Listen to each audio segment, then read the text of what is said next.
Hey guys, this is Caleb with DSLRvideoshooter.com, where it's all about making better videos, and today we're going to take a close look at the IndiPro Tools Power Grid with XLR.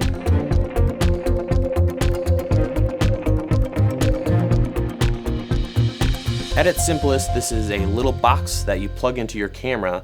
It powers the camera with two external batteries, and it also has two XLR ports that run to the Q20 jack on the side of the camera. So what we're going to do is we're going to jump over to the bench, take a really close look at this unit, talk about its features, how it works, how you can use it, and we're also going to talk about two different ways to rig this thing up. The first is a setup like this, which is underneath the camera, and out of the box it's not really designed to work like this, but I really don't care for massive 15mm rod setups. So if you just want external power with XLR ports for your A7S or your A6300 or any other camera that they manufacture boxes for, this could be a great little setup. Nice and light, a little tall, but it works really well for tripod style use. So without further ado, let's jump over to the bench, take a close look, and get this puppy rigged up. All right, so let's dig into the IndiPro Tools Power Grid and XLR box. There are several models that work with several different cameras,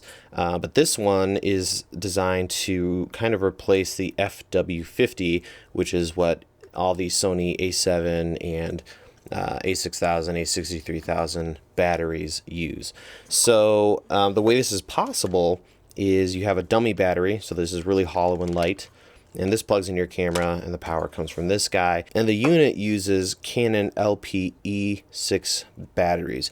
The reason for this is the voltage between the Sony batteries and the LPE6 is the same. So both of these are 7.2 volts. Now you can buy this as the power grid alone, so you'll just get the two batteries on a box like this, and that'll run you around $100. This one has the XLRs, and this will cost you $140. And if you get the one with the XLRs, you'll also have a 3.5mm jack that'll go into the camera, and you'll be able to use both of these XLRs. And the way this works, you might be confused because we have two inputs here and one output that goes to the camera. And what we have are two XLRs, and they've been split. So if you look at a 3.5mm jack, you'll notice there are three little connectors. We have the tip, the ring, and the sleeve. The sleeve is ground, and then you have left and right.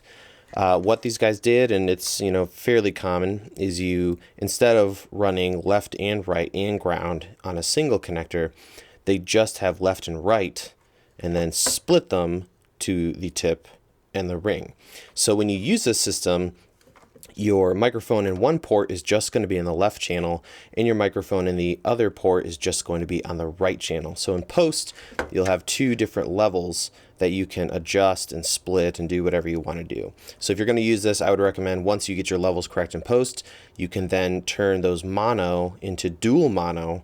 That way you have left and right for each of these microphones. Now it's important to note that there are no preamps or anything in this box. You're just adapting two XLRs down to one single 3.5mm. The battery sleds on these units might look familiar to some of you back from the old 5D, 7D days, where we may have picked up these cheap wall wart chargers.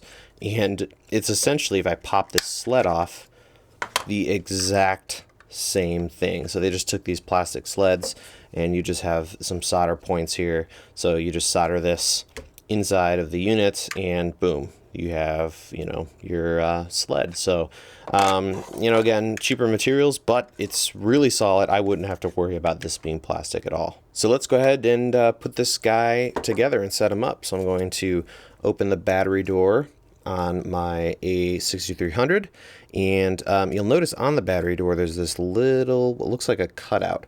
That's actually a little door that pops open like so, so that reveals the hole to the battery compartment. And that's how this works.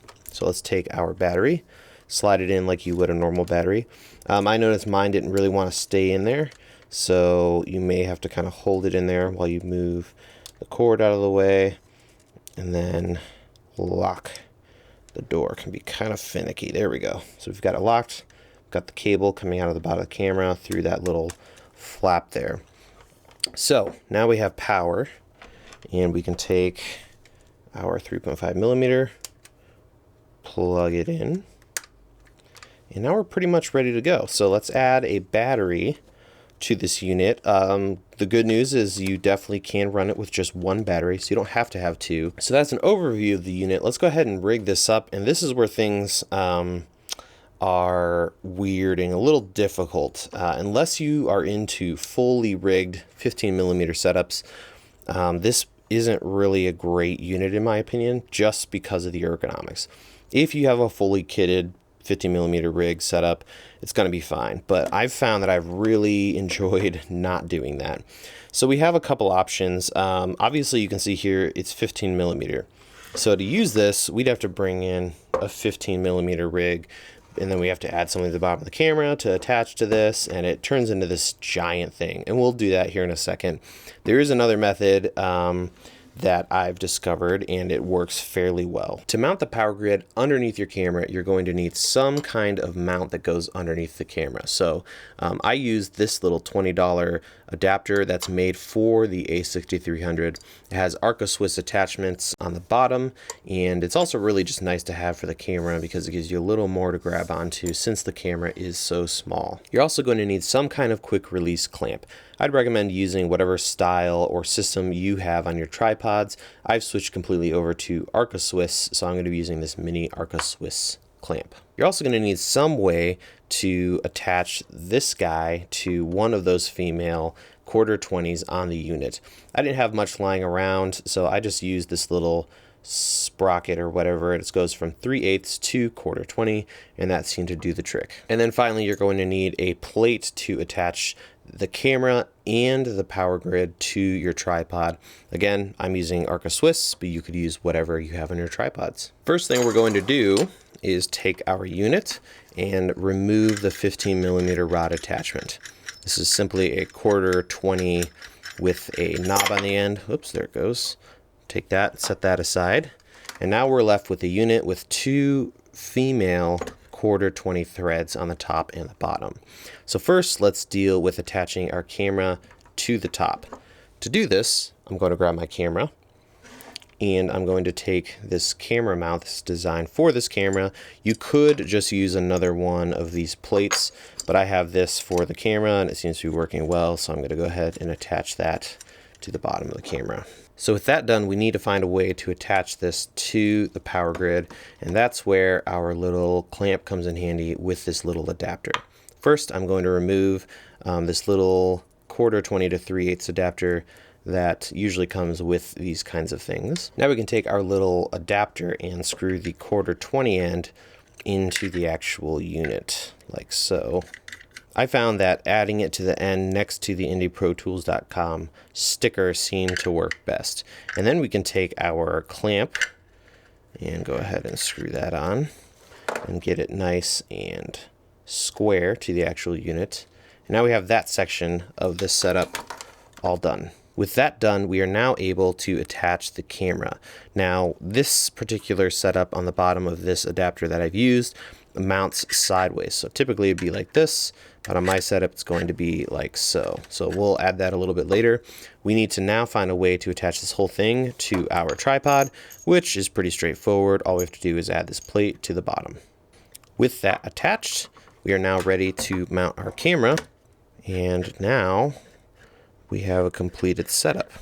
The other thing I like about this bottom plate is you can adjust horizontally. So here is the final setup with everything plugged in, two batteries mounted, and it feels really good. It works. It's not super heavy, so it works well. You can even just hold the camera handle. It's really solid. I wouldn't have to worry about anything, and you can mount it easily to your tripod, monopod, whatever it is you want to do. So this is how I'd probably rock and roll. Another interesting feature that I haven't fully tested yet, but it seems to be working, is you can hot swap the batteries. And if I take one battery off, the camera's still on.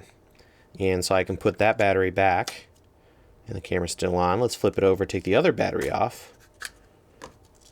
Camera's still on. So it gets juice either way, so this means you could hot swap all day long. Another thing is you do have battery levels on the camera. I have noticed though that they're kind of all over the place. So far it's just kind of been in a general range. I've seen between 40 and 60% with these two batteries. So we'll see how that holds up over time. But I do like that you can hot swap the batteries. That's really slick. So let's go ahead and rig this up on a 15mm setup for those that are into that, and then we'll get to the conclusion. All right, so my cable management's done. I just took the included twisty tie that came with the unit to manage cables, tied everything up. And here's kind of what you're looking at for 15mm. Obviously, some of you guys would probably add some handles and other stuff depending on your needs. This would be a decent setup for just putting it on a tripod. I don't have shorter rods right now, so this is a little ridiculous, but it works. And I did notice when you have this setup, you do have the other female quarter 20 exposed, which will allow us to do some cool things. So here I have a very small cold shoe female adapter. I got this from Small Rig and comes with a screw. So I'm just going to mount this on top of the IndiPro unit. And now we can take something like a Rode Filmmakers Kit receiver, snug that down, and flip this over, plug in our XLR adapter, and boom, now we've got a whole wireless setup. So yep, again, it just comes down to your style of shooting if you want to have something huge like this or keep things minimal. Another option would be to mount this entire unit on your tripod using like a monitor arm. Then you could avoid using 15mm and keep with something a little smaller. But there's the 15mm rod setup. So there you have it. That is the IndiPro Tools Power Grid and XLR adapter. Do keep in mind, if you just want power, it's going to cost you around $100. If you want one with XLR ports, it's around $140. And they make this for several different cameras. So I'll have links in the description to different models. So it's not just for Sony cameras, but I know the A7S and A6300 are prime targets for a unit like this. So would I recommend picking one of these up?